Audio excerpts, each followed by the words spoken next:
بلخ کا امیر بلخیوں سے ناراض ہو گیا اور ان کے اوپر ایک ہرجانہ مقرر کیا۔ بلخ کا امیر بلخیوں سے ناراض ہو گیا اور ان کے اوپر ہرجانہ مقرر کیا۔ بلخیوں نے سوچا کہ یہ تو کئی سال میں پورا نہیں ہوگا اور امیر اور ناراض ہو جائے گا، کوئی اور ترکیب کر دے۔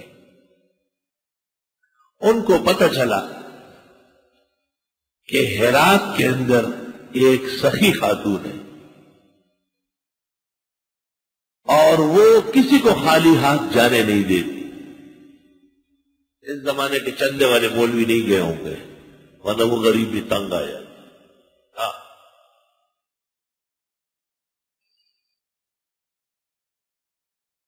یہ لوگ معززین کا وفد بنا کر اس سخی خاتون کے پاس ہرات چلے گئے اور اس خاتون کو پس پردہ پیغام بھیجا کہ بیوی ہم بہت تکلیف میں ہیں، ہمارا بادشاہ ناراض ہے اور ہم سے اتنا جرمانہ مانگ رہا ہے، ہم 8-10 سال میں بھی پورا نہیں کر سکتے، نہ ہماری اتنی آمدنی ہے نہ اتنی فصلیں ہیں۔ ہائے ہائے۔ بی بی نے اندر سے ایک قیمتی شال بھیجی اور کہا کہ یہ شال بیچو، اس کی اتنی قیمت ملے گی جتنا بادشاہ مانگ رہا ہے اور اس کو دے دو۔ وہ شال کیا شال ہے جس کے قیمت میں پورا بلخ کا جرمانہ اترتا ہے۔ جب یہ لوگ بلخ آئے تو انہوں نے سوچا کہ اس کو خریدے گا کون، اتنے پیسے کون دے گا؟ تو مشورہ یہ کیا کہ چلو بادشاہ سلامت سے کہتے ہیں، امیر بلخ سے کہہ دیتے ہیں، وہ مالدار آدمی ہے۔ تو سب معززین امیر کے پاس آئے اور امیر کو کہا کہ آپ ہم سے ناراض ہیں، آپ نے ہمارے اوپر جرمانہ لگایا ہے، ہم جرمانہ جمع نہیں کر سکتے، ہمارے پاس نہیں ہے۔ ہم ہرات گئے، وہاں ایک سخی عورت ہے اور وہ کسی کو خالی ہاتھ جانے نہیں دیتی، ہم نے ان کی خدمت میں درخواست رکھی، انہوں نے یہ شال دیا ہے، یہ آپ ہی خرید لیں تاکہ ہمارا کچھ بوجھ کم ہو جائے۔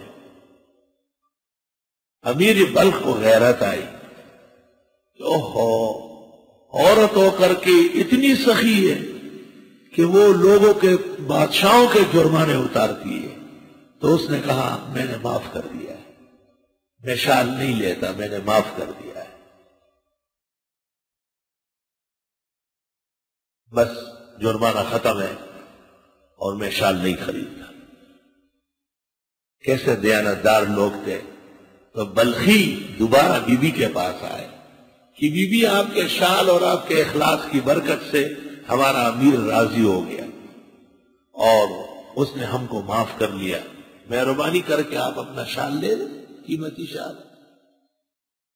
تو اس بی بی نے اندر سے کہلوایا کہ اس شال کو اجنبیوں کا ہاتھ لگا ہے اور اجنبیوں کی آنکھیں لگی ہے، اس کو میں اپنے گھر میں نہیں آنے دوں گی، اس کو بیچو اور مسجد اور مدرسے بناؤ۔ چلو اس شال کو بیچو اور اس کے مسجد اور مدرسے بناؤ۔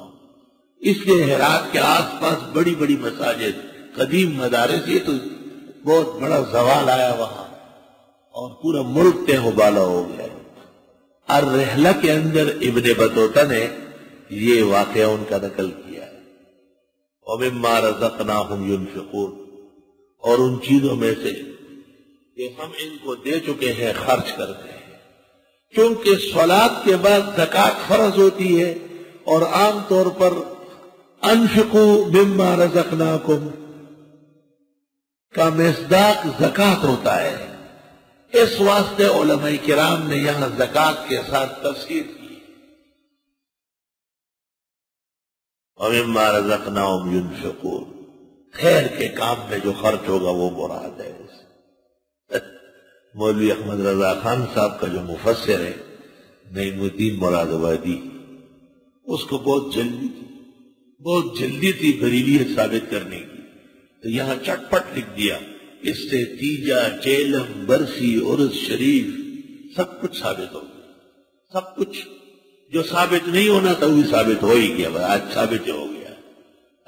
ثابت کرنے کا بچہ پہلے یہ دیکھ لو کہ شریعت جانتی ہے ان چیزوں کو یا نہیں. اگر کوئی کہے کہ اس سے فلم لگانا، ڈرامے کھیلنا، ڈانسروں کو پیسہ دینا، اور وہ آج کل کہتا ہے کہ جی کھلاڑی اور پورے پاکستان کے کھلاڑ بازی کرنا وہ بھی ثابت ہو گیا، پھر کیا جواب دو گے؟ جواب یہی ہے جو بیضاوی نے دیا ہے کہ العمل الصالح ما سوغ الشرع، نیکی اس کو کہتے ہیں جو شریعت میں جانی پہچانی. شریعت تو نہیں جانتی اس کو. پیغمبر کے زمانے میں لوگ مرے ہیں، شہید ہوئے ہیں، سفر میں، حضر میں، مدینے میں، مکے میں، ہر جگہ، لیکن کبھی بھی پہلی رات اور تیسری رات، 10واں اور 20واں، چیلم اور برسی کبھی بھی نہیں منائی گئی. اس واسطے یہ ثابت نہیں، یہ نفی ہو گئے یہاں سے. وَمِمَّا رَزَقْنَاهُمْ يُنْفِقُونَ، اور ان چیزوں میں سے جو ہم نے ان کو دی ہے یہ خرچ کرتے ہیں.